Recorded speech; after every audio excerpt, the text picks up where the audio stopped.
começar com o Cruzeiro, porque tem amistoso no sábado contra o Bragantino, no interior de São Paulo. O jogo é às 6h30, pode anotar, tá? Vai ser ao vivo com transmissão do Sport TV. Você vai poder ver esse time do Cruzeiro. Será que vai ter Vidalba na lateral esquerda, improvisação? A gente responde. Giovana Pires tá na Toca da Raposa. Hoje de manhã teve treino aberto e entrevista do Leonardo Jardim. Giovana, boa tarde. Conte-me tudo, não esconda nada.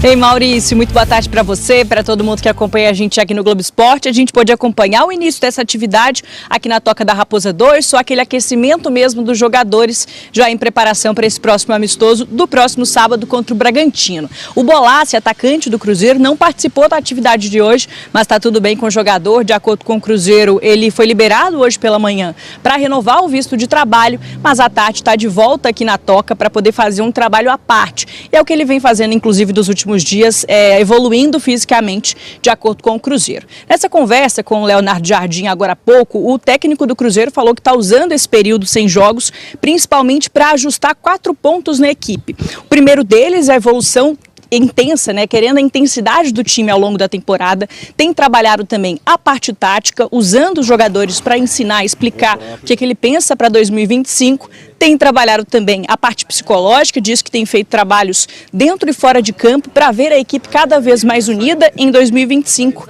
E por fim, o técnico Leonardo Jardim também tem usado esse período sem jogos para poder usar os jogadores, analisar, entender o que tem de melhor para essa temporada e pensar aí sim em como utilizar a equipe em 2025. Até falando sobre esse assunto, sobre titularidade, o técnico diz que não tem essa de 11 titulares no Cruzeiro não, e vai usar realmente quem estiver melhor fisicamente em cada partida. Vamos acompanhar o que disse Léo Jardim. E com certeza que não vamos apresentar num jogo todos os jogadores técnicos, os jogadores que a galera gosta. Com certeza que os jogadores que tiverem maior performance vão jogar mais, os que tiverem menor performance vão jogar menos. Mas nesta fase inicial vai haver oportunidades, porque vai haver vários jogos, e a seguir cada jogador tem que ter essa capacidade de mostrar realmente porque é que o treinador vai o escalar mais vezes do que outros. Preciso contar também a respeito do Cruzeiro. A menos que ocorra uma enorme reviravolta e surja uma oportunidade de mercado, a Raposa não fará nem contratações, nem liberações até 11 de abril. Essa janela, na avaliação dos dirigentes e também do técnico Leonardo Jardim, é uma janela mais fraca. Até por conta da restrição, você só pode contratar jogadores que disputaram campeonatos estaduais. Como o Leonardo Jardim não tem grande conhecimento do mercado brasileiro e fez indicações de atletas que não podem ser contratados por agora, a ideia do Cruzeiro é reforçar o time apenas na metade do ano. Cheguei a contar que o Vidalba tinha propostas de Internacional e Vitória, e que a saída dele poderia abrir espaço para a chegada do Naves. Mas o Leonardo Jardim gostou do Vidalba nos treinos e jogos treino, e inclusive cogita escalá-lo como titular da lateral esquerda. Até por isso o Cruzeiro pretende mexer o mínimo possível, para não dizer nada, nessa janela de transferências.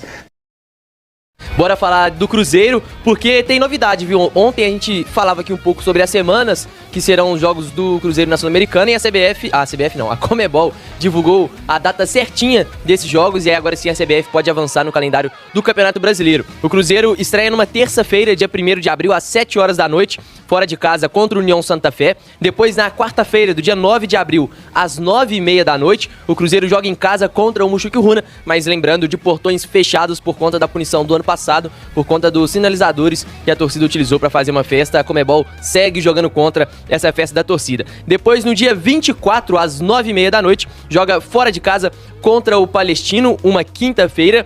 E depois, no dia 7, joga também fora de casa contra o Mushuc Runa, dia 7 de maio. Dia 7 de maio é uma quarta-feira. Aí todos os jogos 9h30.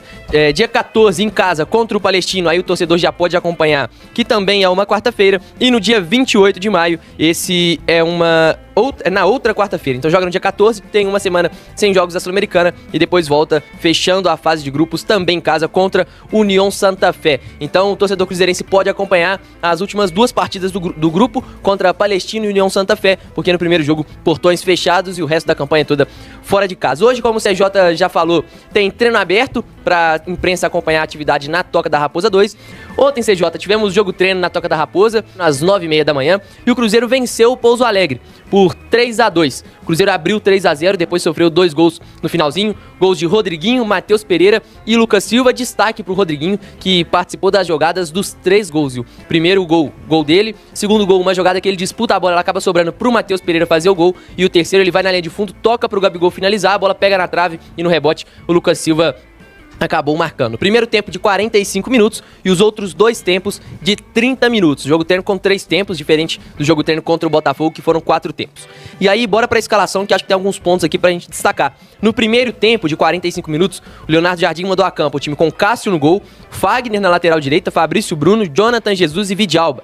Meio de campo com Romero, Matheus Henrique e Christian. Depois o Christian saiu e entrou o Rodriguinho. Mais à frente, Matheus Pereira, Dudu e Lautaro Dias.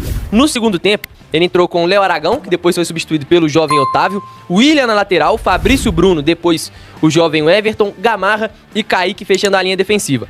Wallace, Lucas Silva e Rodriguinho e Matheus Pereira no meio de campo. Depois o Matheus Pereira saiu e entrou o Eduardo. E na frente, Wanderson e Gabigol.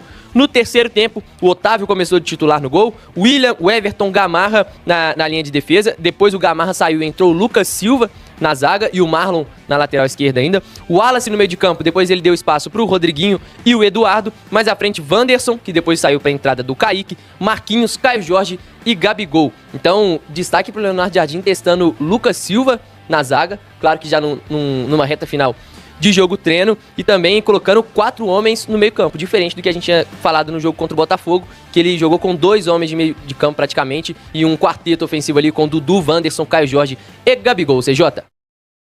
Ô, meu garoto, obrigado. Ô, Rafa Miranda, quando o treinador coloca e testa, começa a colocar jogadores assim de outra posição, o volante na zaga, ele tá testando ou ele tá mostrando assim, querido, eu tenho que te colocar pra jogar. Então, como você não vai ter oportunidade comigo, eu vou te colocar aqui na zaga mesmo. Não, eu acho que esse caso do Lucas Silva aí é final de treino, só tinha 4 zagueiros, já tinha rodado todo mundo, é mais pra quebrar um galho, quebrar um galho. Não consigo enxergar o Lucas Silva como um zagueiro de jeito nenhum. Eu acho que é quebrar galho. Ô Gris, o Rodriguinho pode ajudar? Ele teve poucos minutos com o Diniz, apesar do Diniz elogiar. Wesley também poucos minutos. O Leonardo Jardim, gente, poucos jogos. Mas a informação até do Henrique Faria é que ele, além de gol, participando dos outros 2 gols. Você acha que pode ser uma surpresa ou não? Mas eu acho difícil. Imaginar ele jogando com regularidade como titular do Cruzeiro, por exemplo, eu acho difícil, mas eu acho que ele pode ajudar mais. É um jogador muito versátil mesmo, né? Ele pode jogar um pouco mais por trás ali como um meio campista, ele pode jogar na beirada, né? Como fez no América no ano passado, na Série B do Campeonato Brasileiro, chegou a jogar até como lateral em determinado momento no América. Então assim, é um jogador que tem uma capacidade de versatilidade muito grande, é um jogador que te entrega intensidade, que te entrega capacidade técnica. Eu acho o Rodriguinho um jogador muito interessante, acho que deveria ter tido mais minutos no Cruzeiro até agora, desde que chegou. Embora entenda a concorrência, um jogador muito jovem ainda, que acabou de chegar ao clube, ainda tem um período de adaptação e tudo mais. Mas enfim, eu acho que ele pode ajudar o Leonardo Jardim, mas não imagino que ele possa ser uma grande surpresa, aparecendo como titular, ou brigando por uma posição como titular nesse momento ainda não. Você falou que é um time físico, o Mirandinha, o Rodriguinho podia ajudar nisso, nessa versatilidade de um time ou leve, ou um time mais rápido, ou você acha que não, CJ, a briga dele ainda é por ser o primeiro reserva, por ter mais oportunidades, por conhecer o Rodriguinho, o que você acha? Então eu concordo com o Gris nesse estilo. Acho que o Rodriguinho ele poderia ter tido mais minutos. É um jogador interessante, ele dá uma dinâmica muito legal, ele é polivalente. Depende dos treinos, né, Sérgio? Nós não estamos acompanhando os treinos. Sábado que vai ser nosso visual. Pra poder, mas dele, no primeiro tempo, ele já entra no lugar do Christian, depois ele se mantém no time, participa de 3 gols, se ele era o terceiro reserva, ele já pode ser o primeiro reserva. Entendi. E pelos gols ali, quando você vê o melhor momento, dá pra ver que ele tá jogando aberto pela esquerda.